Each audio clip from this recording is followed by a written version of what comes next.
Hello. Thank you, everyone, for joining us here on social media this evening. I am thrilled to be joined with some patient advocates, and we're going to spend the next 10 or 15 minutes or so talking about sleep and heart health and the relationship between those two things, because it's sleep health and heart health really do go hand in hand.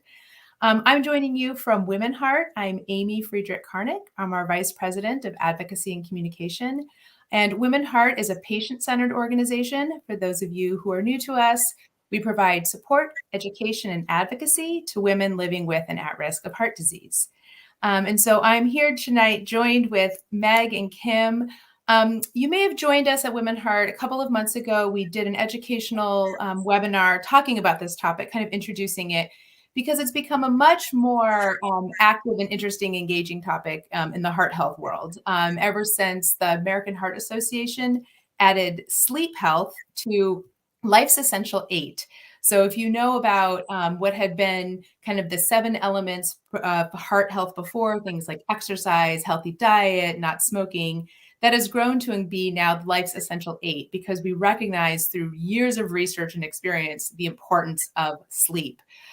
We know that if you have a sleep disorder like sleep apnea or insomnia, or you get poor sleep quality, those can lead to things like increased blood pressure, increased weight gain, and they just generally put you at higher risk for heart health issues.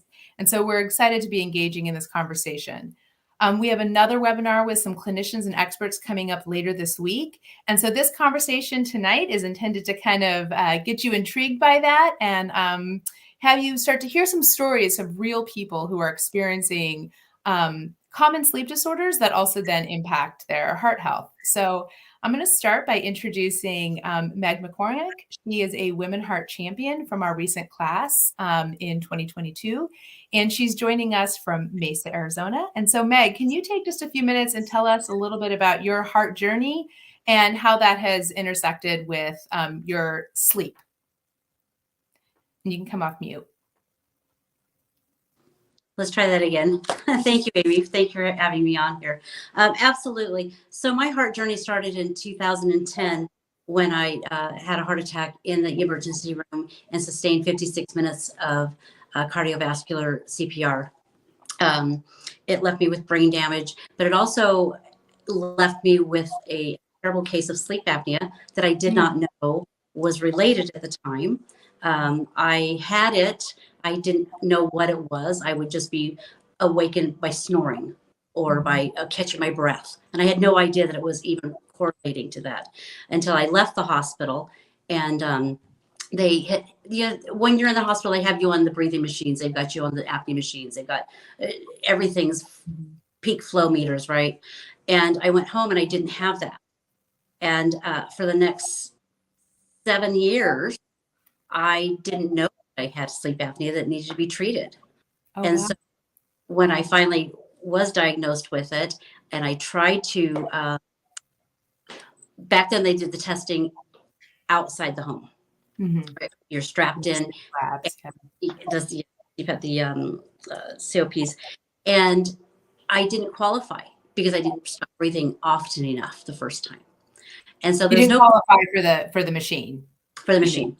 Yeah. To be covered anyway, to be covered. And so I've actually done a total of 4 studies now, and I do qualify.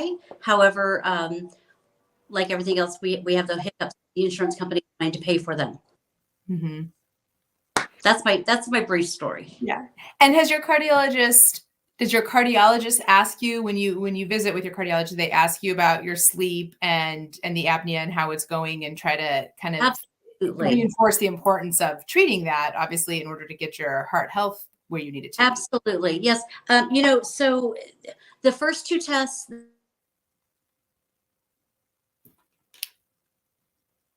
I think we lost Meg.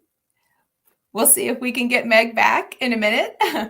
But while she's coming back, I'll go to you, Kim, and I'll give you the chance. Can you tell us briefly your journey with sleep and how that's maybe interacted with your heart health? Sure. Yeah. So I, about when I was 40, I just was having a lot of sleep issues, and so feeling tired during the day. And so I went and had the test, just like Meg was talking about, in a hospital where you don't get a good night's sleep anyways, hooked up to all the machines. And I was diagnosed with moderate apnea. And I had a machine that was, I call it a dinosaur. It would like spit on my face, the water, and it was just awful. And so I went back into my doctor shortly after and just said, okay, I know I self-diagnose way too much, with Dr. Google, but I said, I think I might actually have narcolepsy. That's something that, it feels like I might have that. And he says, I'm not surprised at all to see you in here for that. And I'm like, what? And he said, we were trying to address the apnea first, but you hit REM after 60 seconds on your sleep test. And so he diagnosed me, started me on medication so I could function, and had me go do a sleep test at a sleep clinic where they did the test for narcolepsy. And we call it the nap test. And it's basically 4 naps where they come in and say, okay, go to sleep. You sleep for half an hour. They wake you up, and then you're awake for a couple hours, and then you do that, repeatedly. And I'm like, well, you're giving me sleep aids. And they said, nope, we're just gonna, see how you do. So that's part of the test, right? To see if you even fall asleep. So each time I was asleep within 5 minutes, and at REM, I think the maximum was it took me 3 minutes. Normally takes people an hour and a half to hit REM sleep, rapid eye movement. So fast forward to about, time is so weird, with COVID and all. Yeah. It was about 4 years ago. And I call my sleep doctor and say, I need a refill on my prescription. And someone new was there. And they said, well, why are you taking 2 pills? And I said, well, because, that's what they told me. That's how it comes. He goes, oh, no, I can get you 1 pill. I'm like, okay, whatever. It doesn't bother me to take 2, but 1's fine. So about 2 weeks later, I am having this weird episode, if you will, where I was driving, I got dizzy, pulled over and had my fiance drive. And then one whole side of my body went numb. So we go to the ER and they start saying, oh yeah, she's the one with stroke symptoms. And I'm like, what? And I was like kind of freaking out. Yeah. And they tested me for everything. And they're like, you're fine. Follow up with your primary. And I'm like, I'm fine. I'm like, people don't do that. Yeah. You don't. So when they gave me my release papers, though, it said that I take Rexall. And I'm like, I don't even know what that is. What are you talking about, this Rexall thing? And come to find out, it's a different brand of methylphenidate, which is the stimulant that I take to function daily. I had been taking Concerta, just a different brand, and had no problems. But with the Rexall, I did.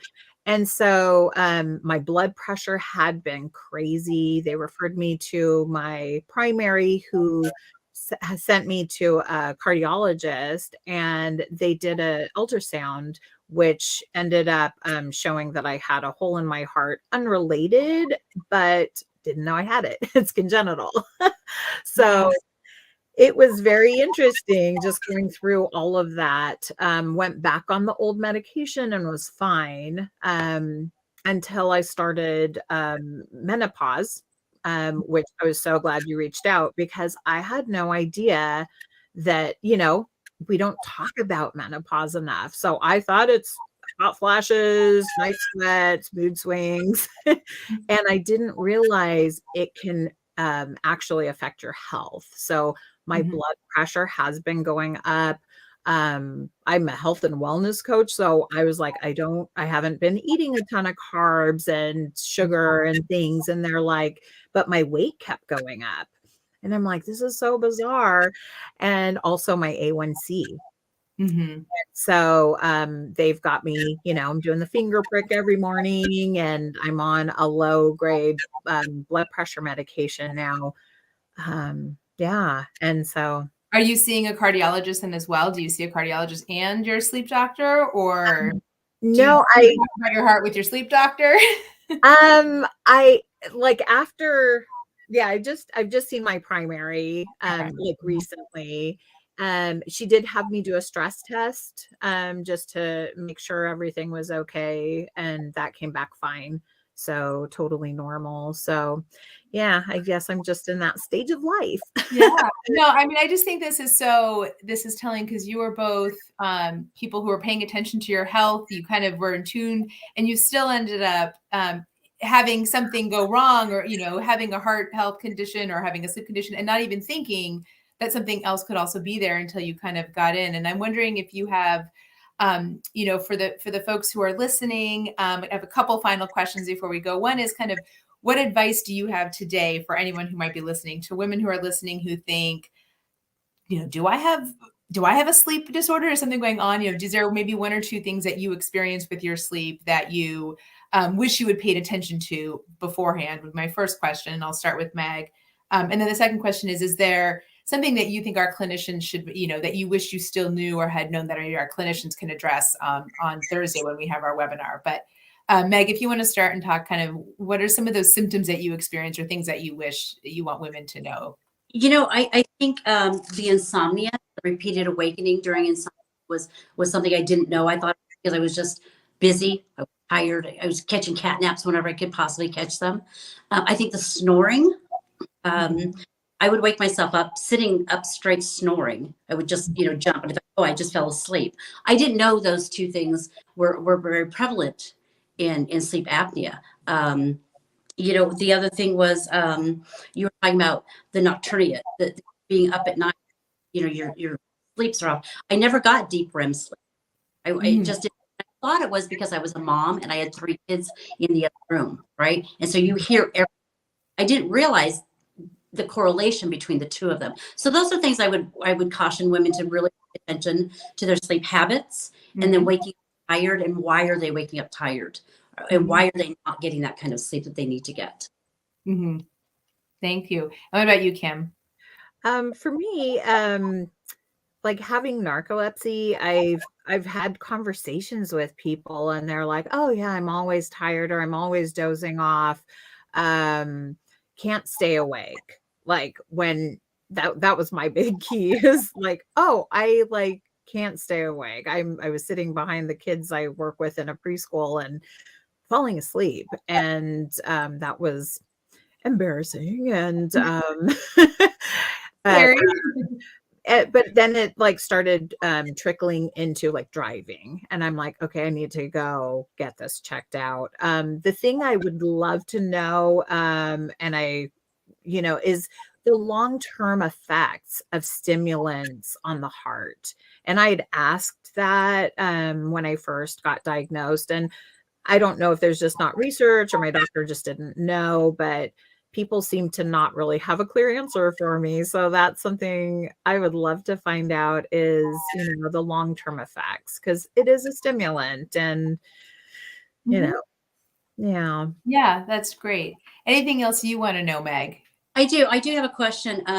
Because of the because of sleep apnea machines being so prohibitive to low income families, that economic disparities that we're talking about, what would they offer in place of that? Because a lot of times the insurance companies won't cover it. And we're talking $25, $12, $50, $2,500 to the top ends, right? People don't have that. So what are the new things coming out? What is the new benefits of the new drugs that are happening? And do they offer the same type of relief or prevention, if nothing else calling it, as the sleep apnea machine?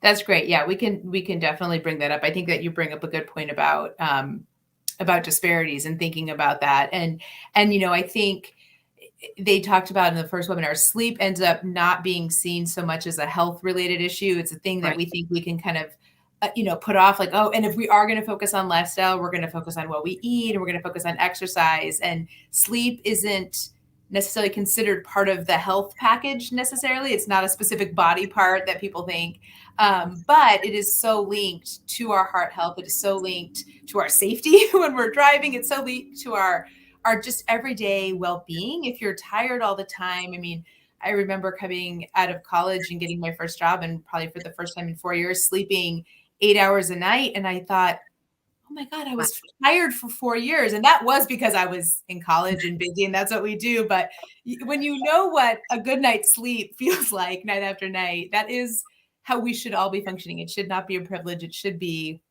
something that we all have, is that ability to sleep well. Any parting words before we go and sign off for the evening?